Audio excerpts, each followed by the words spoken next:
ಮದುವೆಯಾಗಿ ಕೆಲವೇ ತಿಂಗಳಲ್ಲಿ ಪತ್ನಿ ತವರು ಮನೆ ಸೇರಿದ್ದಕ್ಕೆ ಆಕ್ರೋಶಗೊಂಡ ಪತಿಯೊಬ್ಬ ಅತ್ತೆ ಮತ್ತು ಮಾವನ ಮೇಲೆ ಮಚ್ಚಿನಿಂದ ಮಾರಣಾಂತಿಕ ಹಲ್ಲೆ ನಡೆಸಿರುವ ಘಟನೆ ಬೆಳಕಿಗೆ ಬಂದಿದೆ. ಇನ್ನು ಈ ಘಟನೆಯಲ್ಲಿ ದಂಪತಿಗಳು ಗಂಭೀರವಾಗಿ ಗಾಯಗೊಂಡಿದ್ದು ಆಸ್ಪತ್ರೆಗೆ ದಾಖಲಿಸಿ ಚಿಕಿತ್ಸೆ ನೀಡಲಾಗ್ತಾ ಇದೆ. ಬೆಂಗಳೂರಿನ ಕುಂಬಳಗೋಡು ವ್ಯಾಪ್ತಿಯ ಕಣ್ಮಿಣಿಕೆ ಅಪಾರ್ಟ್ಮೆಂಟ್ನಲ್ಲಿ ಈ ಘಟನೆ ನಡೆದಿದ್ದು, ಅಳಿಯನಿಂದ ಹಲ್ಲೆಗೊಳಗಾದ ದಂಪತಿಯನ್ನ ಸೈಯದ್ ಅಹಮದ್ ಹಾಗೂ ನಸ್ರೀನಾ ಭಾನು ಎನ್ನಲಾಗಿದೆ. ಇವರ ಅಳಿಯ ಫರ್ಹಾನ್ ಮುಬಾರಕ್ 5 ವರ್ಷಗಳ ಹಿಂದೆ ಸೈಯದ್ ಅಹಮದ್ ಅವರ ಪುತ್ರಿಯನ್ನು ವಿವಾಹವಾಗಿದ್ದ. ಆದರೆ ಮದುವೆಯಾದ ಕೆಲವೇ ತಿಂಗಳಲ್ಲಿ ಪತ್ನಿ ತವರು ಮನೆ ಸೇರಿದ್ದಾಳೆ. ಇನ್ನು 4 ತಿಂಗಳ ಹಿಂದೆ ಮಹಿಳೆ ವಿಚ್ಛೇದನಕ್ಕೆ ಅರ್ಜಿ ಸಲ್ಲಿಸಿದ್ಲು ಎಂದು ಹೇಳಲಾಗ್ತಾ ಇದೆ. ಇದರಿಂದ ಆಕ್ರೋಶಗೊಂಡಿದ್ದ ಪತಿ ಪತ್ನಿಯ ಮೇಲೆ ಹಲ್ಲೆ ನಡೆಸುವ ಉದ್ದೇಶದಿಂದ ಮನೆಗೆ ಬಂದಿದ್ದಾನೆ. ಆದರೆ ಆಕೆ ಮನೆಯಲ್ಲಿ ಇಲ್ಲ ಎಂದು ಖಚಿತವಾದ ಕೂಡಲೇ ಅತ್ತೆ ಮಾವನ ಮೇಲೆ ಮಚ್ಚಿನಿಂದ ಹಲ್ಲೆ ಮಾಡಿದ್ದಾನೆ.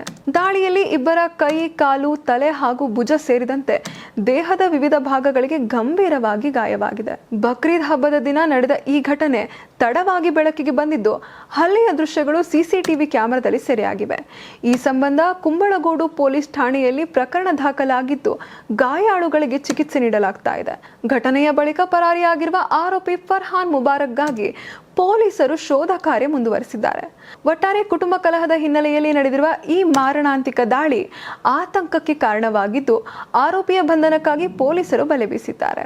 ನೀವು ಸಣ್ಣ ಆಗ್ಬೇಕಲ್ವಾ? ಅದು ಒಂದು ಉತ್ತಮ ಆಹಾರದಿಂದ ಸಣ್ಣ ಆಗ್ಬೇಕಲ್ವಾ? ಪ್ರತಿದಿನ ನಮ್ಮ ಜೀನಿ ಸ್ಲಿಮ್ ನ ಯೂಸ್ ಮಾಡಿ ಯಾವುದೇ ಸೈಡ್ ಎಫೆಕ್ಟ್ ಇಲ್ದಂಗೆ ನೀವು ಸಣ್ಣ ಆಗ್ತೀರಾ.